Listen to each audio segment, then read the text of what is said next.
দেখুন, আমাদের অবস্থাটা হচ্ছে শ্যাম রাখি না কুল রাখি। হুম আপনার Israel closest ally of America as well as India বা ভারত।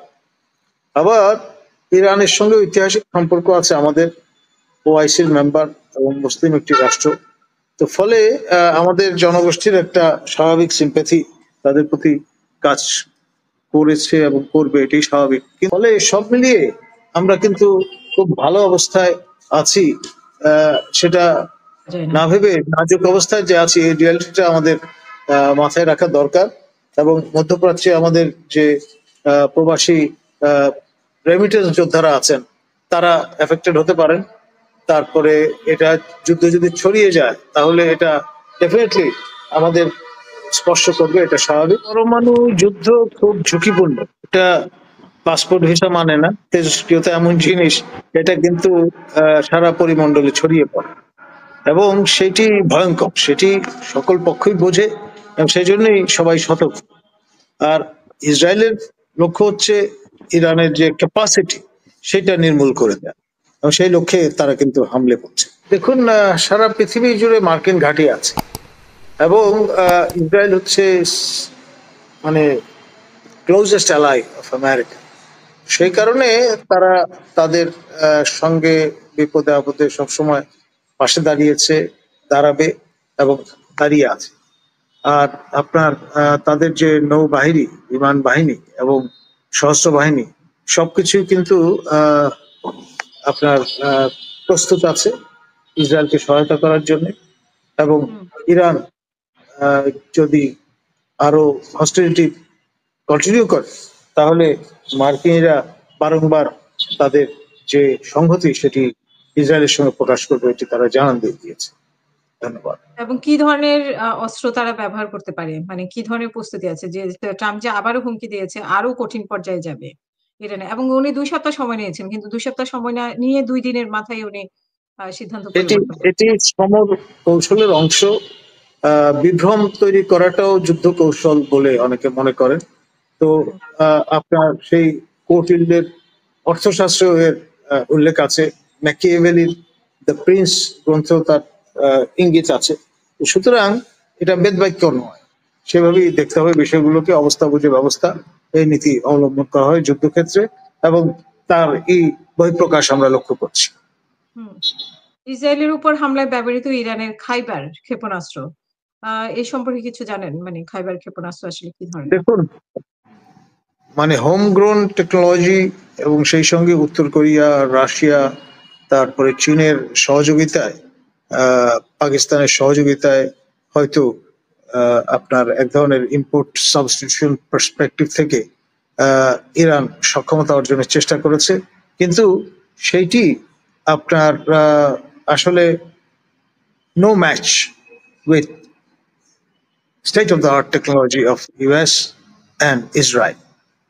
এবং কৌশলগত যে এজ, এটি কিন্তু যুদ্ধের ফলাফল অনেকাংশে নির্ধারণ করে দেয় এবং এখানেও তাই ঘটেছে। আপনার এই 200 জঙ্গি বিমান নিয়ে এসে যখন ইসরায়েল হামলে পড়লো ইরানের উপরে, সেটা রিফুয়েলিং এর ব্যবস্থাও কিন্তু তারা আকাশেই করেছে। কারণ মাঝখানে আপনার বিস্তীর্ণ এলাকা, জর্ডান এবং ইরাক, এগুলো আকাশ পথে পার হয়েই কিন্তু আপনার দুই দেশের আকাশ সীমা অতিক্রম করে ইরানে হামলে পড়তে হয়েছে ইসরায়েলি বিমান বাহিনীর। তো তাদের ক্যাপাসিটি কত টা সমৃদ্ধ, সেটা তো এটা থেকেই বোঝা যায়। আর ইরান যেই আপনার মিসাইলগুলো ছুড়েছে, সেগুলো আপনার যথেষ্ট ধ্বংসযজ্ঞের কারণ ঘটেছে ইসরায়েলের হাইফা শহরে এবং তেল আবিবে, এতে কোনো সন্দেহ নেই। কিন্তু এর মাধ্যমে সবচেয়ে ক্ষতিগ্রস্ত হয়েছে ভারতের আদানি যে হাউস। তাদের বিশাল ইনভেস্টমেন্ট ছিল হাইফাতে, বন্দরে এবং আপনার অয়েল রিফাইনারিতে, সবই কিন্তু ধ্বংসপ্রাপ্ত হয়ে গেছে। তো সেই জন্য এটার একটা ইম্প্যাক্ট গ্লোবালি কিন্তু অনুভূত হবে, বাংলাদেশও তার বাইরে থাকবে বলে মনে হয় না। ধন্যবাদ। হুম। তো সেখানে আপনার কি মনে হয় যে এই আ ইরানের পাশে আসলে কোন দেশ থাকতে পারে? ইদানিং আমরা তো শুনেছি যে ইতিমধ্যেই যে চীনের সহায়তা করছে, গোপন মানে কিছু জাহাজ পাঠিয়েছে। বিমান ও জাহাজ মানে পাঠিয়েছে ৪ টার মতো। এবং সেখানে কি গিয়েছে আমরা সেটা জানতে পারিনি যদিও। কিন্তু আপনার কি মনে হয় যে এখানে চীন সাথে থাকবে বা অন্যান্য দেশগুলো সাথে আসবে? পাকিস্তানের অবস্থা তো আপনি আগেই বর্ণনা করেছেন। এবং রাশিয়া বা তুর্কি এগুলার কি অবস্থান থাকবে বলে মনে করেন?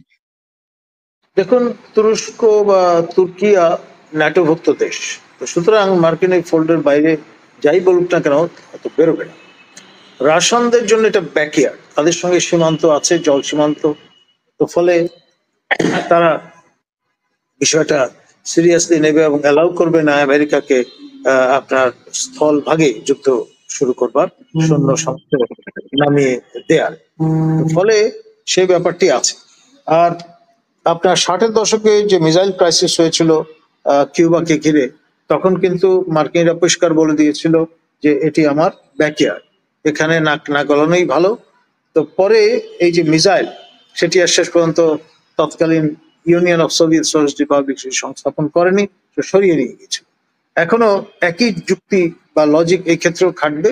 এবং সেই জন্য আমার ধারণা যুক্তরাষ্ট্র লিমিটেড ওই ইসরায়েলের যে এজেন্ডা, আপনার রেজিম চেঞ্জ, সেটি বাস্তবায়নে নিজেদের সম্পৃক্ত করবে, প্রোটেক্টেড একটা লং ডিউরেশনের যুদ্ধে জড়াবে বলে মনে হয়। দেখুন, আমাদের অবস্থাটা হচ্ছে শ্যাম রাখি না কুল রাখি।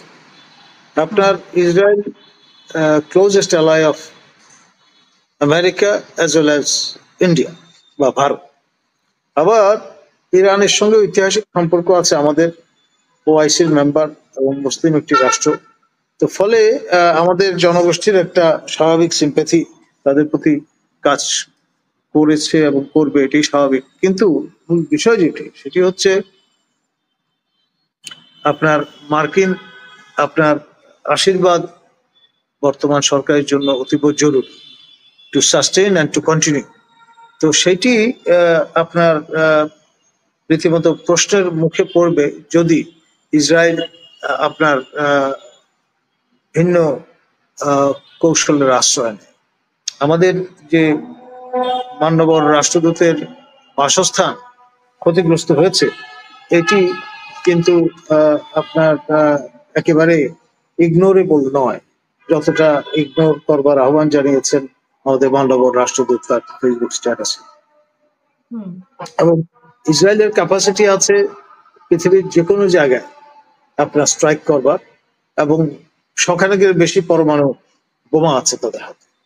ফলে আপনার একেবারে ইগনোর করার মতো একটি রাষ্ট্র এটি নয়, এবং এটি এই মহাদেশেই অবস্থিত।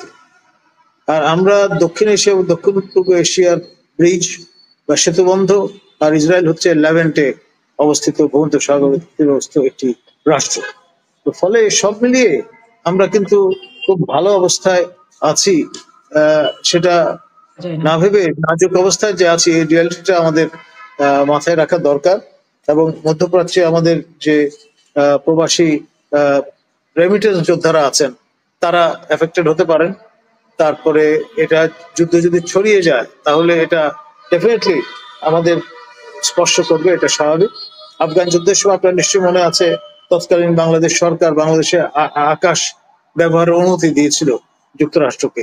এখন এই বর্তমান পরিস্থিতিতে আমরা কি করব সেগুলো নিয়ে আমার মনে হয় ন্যাশনাল সিকিউরিটি কাউন্সিল গঠন করে বিষয়গুলো নিয়ে ভাবনা চিন্তা শুরু করা দরকার। তা না হলে আমরা একেবারে হতবিহ্বল একটি অবস্থায় পড়ে যেতে পারি। দেখুন, পরমাণু যুদ্ধ খুব ঝুঁকিপূর্ণ, এটা পাসপোর্ট ভিসা মানে না। তেজস্ক্রিয়তা এমন জিনিস, এটা কিন্তু সারা পরিমণ্ডলে ছড়িয়ে পড়ে এবং সেটি ভয়ঙ্কর, সেটি সকল পক্ষই বোঝে এবং সেই জন্যই সবাই সতর্ক। আর ইসরায়েলের লক্ষ্য হচ্ছে ইরানের যে ক্যাপাসিটি সেটা নির্মূল করে দেয়, এবং সেই লক্ষ্যে তারা কিন্তু হামলে পড়ছে, এটাও ভুলে গেলে চলবে না। এখন এক নদীতে তো দুবার গোসল করা যায় না, গ্রিক দার্শনিক ক্লেটাস সেটা বলে গেছেন। তো সুতরাং অতীতে যেমনটি হয়েছে ঠিক তদ্রূপ একই ঘটনার আপনার রেপুটেশন হবে, এটা ভাবার কোনো কারণ আছে বলে আমি মনে করি না। প্রত্যেকটা সিচুয়েশন ইউনিক সিচুয়েশন, বর্তমানে সেরকম একটি অবস্থার মধ্যে দিয়ে আমরা অগ্রসর হচ্ছে। আজকে আজকে পর্যন্ত গতকাল রাত থেকে আজকে পর্যন্ত যা হয়েছে আপনি অনেক বর্ণনা করেছেন। আর কিছু বলার আছে কিনা? আপনার শেষ বক্তব্য। আমি যেটি বলবো সেটি হচ্ছে যে আপনার ইসরায়েল এবং মার্কিন যুক্তরাষ্ট্র সুনির্দিষ্ট লক্ষ্যে অগ্রসর হচ্ছে। তারা কথায় না বড় হয়ে কাজে বড় হওয়ার চেষ্টা করছে বা সেটি প্রমাণ করবার চেষ্টা করছে, সে বিষয়টি আমাদের ভুলে গেলে চলবে না। আর কৌশলগত সুপিরিয়রিটি ম্যাটার করে আধুনিক যুদ্ধে, এবং সেটি দৃশ্যমান হচ্ছে বর্তমান। জি। ধন্যবাদ। অসংখ্য